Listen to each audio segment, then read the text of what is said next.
Good evening. Welcome back to Skytech-Lens. Tonight, we're talking about the US dollar, the heavyweight of global finance. For decades, it's been the currency everyone relies on, the backbone of international trade. But in early 2025, everything changed.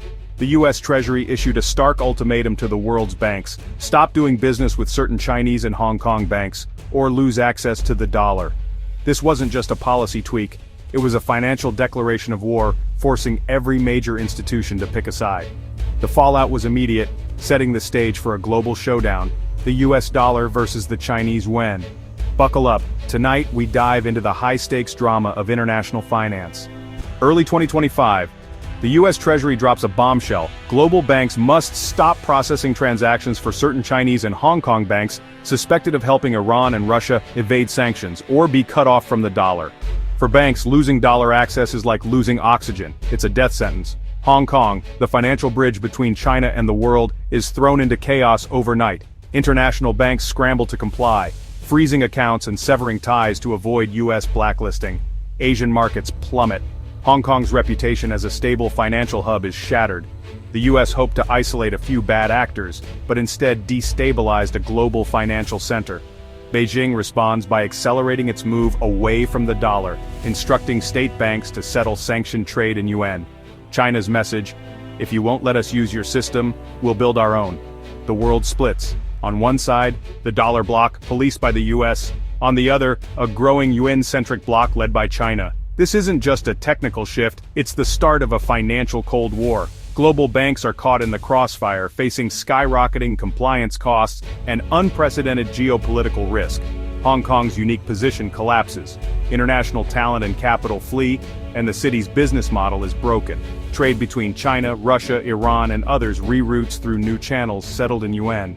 The system is clunky, but it works, and it's immune to US sanctions. A parallel financial universe is born out of necessity. The US ultimatum, meant to enforce old rules, becomes the catalyst for a new global game. The era of a unified global financial system is on life support. The world is now divided, and the consequences are just beginning. Why did the US risk global financial chaos? The answer? Iran. Iran, under heavy sanctions, has mastered the art of evasion, using a shadow banking network of shell companies and complicit businesses stretching from the Middle East to East Asia. This network launders billions, allowing Iran to sell oil and buy goods despite sanctions. US officials play whack-a-mole, sanctioning one shell company only for more to appear. Many of these entities are based in China and Hong Kong, acting as critical nodes in Iran's financial web. Here's how it works. Iranian oil is smuggled, rebranded, and sold. Payments are funneled through layers of front companies, often ending up in Chinese or Hong Kong banks. These banks, knowingly or not, facilitate the transactions, converting funds into yuan or other currencies. The money funds Iran's military, proxies, and controversial programs. The US hoped to surgically target this network, but it was too entangled with legitimate Chinese commerce. Any action risked massive collateral damage. Frustrated, the US abandoned the surgical approach for a scorched earth tactic, the 2025 ultimatum. The goal: burn out Iran's shadow finance, even if it meant sickening the global economy. It was a desperate, high-risk gamble, one that would reshape the world's financial order. While the US wielded the dollar as a weapon, China played a longer game. Beijing's goal: build a financial system immune to US pressure. The centerpiece? Internationalizing the yuan. China signs deals with countries worldwide, encouraging them to settle trade in yuan instead of dollars. To support this, China builds its own payment network, CIPS, an alternative to SWIFT. As US sanctions ramp up, more banks join CIPS, seeking insurance against American overreach. China also leads in digital payments, rolling out the world's first major central bank digital currency, the digital yuan. This digital currency can bypass the dollar system entirely, offering a sanction-proof alternative. The 2025 ultimatum becomes the best marketing campaign for China's financial system. Banks and companies cut off from the dollar have no choice but to embrace the yuan and CIPS. What started as a trickle of yuan-based trade threatens to become a flood. China integrates this strategy with its Belt and Road Initiative, lending and settling in yuan, creating a closed-loop ecosystem. The ultimate goal: a world where US sanctions lose their bite. The US tried to reinforce its financial fortress, but instead handed China the blueprint to build its own. What does a financial Cold War mean for everyday Americans? Blowback. The disruption to global trade, especially with China, sends prices for imported goods soaring, inflation on steroids. Supply chains break down, shelves empty, and costs spike. The Federal Reserve keeps interest rates high to fight inflation, making loans and mortgages more expensive. Foreign investment dries up as the U.S. is seen as unpredictable and risky.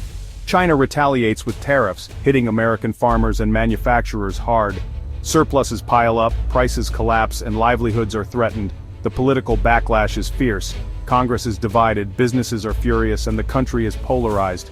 The risk of recession looms as uncertainty freezes hiring and investment. The stock market swings wildly, and consumer confidence plummets. Most damaging of all, the world's trust in U.S. economic leadership erodes. The attempt to isolate adversaries ends up isolating Americans from their own economic security. In a global economy, you can't start a fire in your neighbor's house without getting smoke in your own. The 2025 ultimatum didn't just cause a crisis, it exposed deep cracks in the dollar's foundation. De-dollarization, once a distant theory, accelerates in real time. The US doubles down with more sanctions, but instead of strength, it looks desperate. Neutral countries rush to build regional payment systems, seeking independence from the dollar. Central banks worldwide accelerate digital currency projects, inspired by China's digital Yuan. Project M-Bridge and similar initiatives show how cross-border payments can bypass US oversight. The most critical damage is psychological confidence in the dollar as a safe, neutral asset is shaken. Central banks quietly diversify reserves, buying more gold and fewer US treasuries. Gold prices soar as trust in fiat currencies wavers. Resource-rich nations explore commodity-backed finance, challenging the petrodollar system. The language of global finance changes. Dollars, yuan, euros, and digital currencies all compete. The once monolithic dollar system now looks fragile. The US, in trying to enforce its authority, reveals its limits. The future of the dollar is no longer certain. Where does this leave us? The US bet everything on the dollar's dominance to enforce its will, but the strategy backfired, accelerating the very trends it hoped to stop. China's yuan system gained traction, neutral nations sought alternatives, and the world moved toward de-dollarization. The fallout hit home inflation, trade chaos, and economic pain. The more the US economy struggled, the more pressure mounted for aggressive action, fueling a vicious cycle. We're witnessing the birth of a multipolar financial world. The dollar is still king, but it's no longer the only game in town. Multiple currency blocks now compete, making the system more complex and unstable. A fragmented system could mean more expensive trade, currency wars, and less ability to respond to crises. The US faces a choice: double down on unilateralism, risking further damage, or adapt, rebuilding trust and competing by making its system more attractive. The verdict on the dollar's gamble is still out, but the early signs aren't promising. The world is living with the consequences, navigating a new, uncertain financial frontier. The dollar's reign isn't over, but its absolute power is gone. We've traced the shockwaves of 2025, from the US ultimatum to the rise of a yuan-centric system and the global fallout. The era of dollar supremacy faces its toughest test yet. This isn't just about currency, it's a clash of economic visions. The path forward is uncertain, and the aftershocks will ripple for years. But this story affects us all. What do you think? Did the US overplay its hand? Can the yuan really challenge the dollar? Let us know in the comments. Thanks for watching. Subscribe to the channel for more updates.